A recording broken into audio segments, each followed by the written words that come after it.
Okay, everybody, I give. I'll tell you what happened to me the first time I went to a retreat, okay? I'd never been to a retreat in my life. And when I was sitting in church, I looked at my husband who was writing a check to enroll me at the retreat, and I was not happy. He took the check up to the person who was organizing it. I said, I've never been to a retreat before. I was petrified. I didn't want to go, and it was a 3-dayer. Guess what?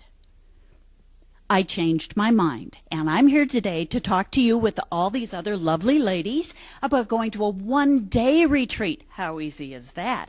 And we're going to kick it off by talking to Sandy. Sandy, you want to share your experiences on going to a retreat? Well, thank you for the opportunity. Yes. When I came to Saddlebrook, I found that people were basically very friendly, very different than even in a big church where there's all kinds of age groups. So I went off to that retreat after going to many retreats in California, terrified. And I found everybody so friendly and accepting, and I learned about the Lord to boot. That's fantastic, and that is there for you if you have not signed up yet. And now I want to hear from Susie Gannett. And Susie, you and I have something in common, don't we? We do, Leah.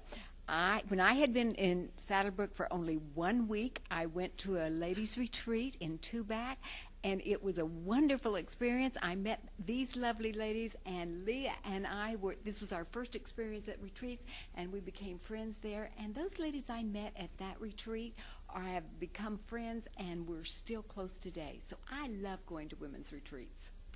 Bev, you're my role model for going to retreats and doing everything right. Can you talk about your experience at a retreat? I sure can. It was like the most blessed event that could have happened. I was sitting at a dining room table with Karen Husted. We started talking knitting, and she said, after she listened to me talk enough, I think you need to start the prayer shawl ministry, Bev. And it has been a blessing in my life. It has enhanced my zest for life. It is my passion. So we've heard from people who, like me, a novice to retreats, how it changed my life in terms of my learning to get closer and love the Lord. Diana, we haven't heard from you. I haven't been to a retreat in 15 years. This year I'm ready to meet people in the church and to explore my spirituality through the ladies in our church. And this can all happen in 1 day. Bev, any take-home points before I give the details? Well, yes, we have to approach the people that are on the edge of actually coming to join us for the retreat. And what we want to do is have you bring your questions to us before you actually come to retreat so that we can help you with any fears that you might have.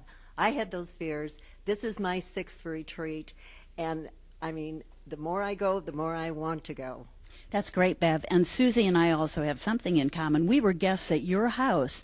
Bev feels so strongly about involving us all as first-timers in a retreat that she hosted a get-together. Well, you're not hosting one this time, but you are making yourself available. In fact, what's the carpool situation, Bev? Well, I'd like to let everyone know, the brand new people that do not have a ride, I want you to call me. I want to take you. I am your carpool. Bring your insurance policy and a rosary if you have it, because she's a terrible driver. But, What can I say? yeah, poor baby. So here we are. We started out by saying, all right, I know about the retreat, but you guys don't know about the retreat. If you haven't seen it in your bulletin, take a look. It is the 3rd Monday in October, October 22nd, for 1 day only. 9 a.m. to 4 p.m., a yummy lunch is going to be served. And most of all, we're going to learn about the Lord. We're going to learn something very special from Susie. Susie, could you comment very briefly on what you're going to be teaching us? We're going to learn how to handle stress in our life in a way that will please the Lord and please us as well. And she's teaching us to meditate without a Buddha head, without saying Om, and we're going to so benefit from it. We need you. So October 22nd, the ballroom at Heritage Highlands in Dove Mountain. There's plenty of parking, but you've got a ride if you need it, and it only costs $35. Send your check to me, Leah Carey. The notice is in the book, or you can hand it to any one of these ladies. They'll make sure I get it, and you are on the list. We are looking for you.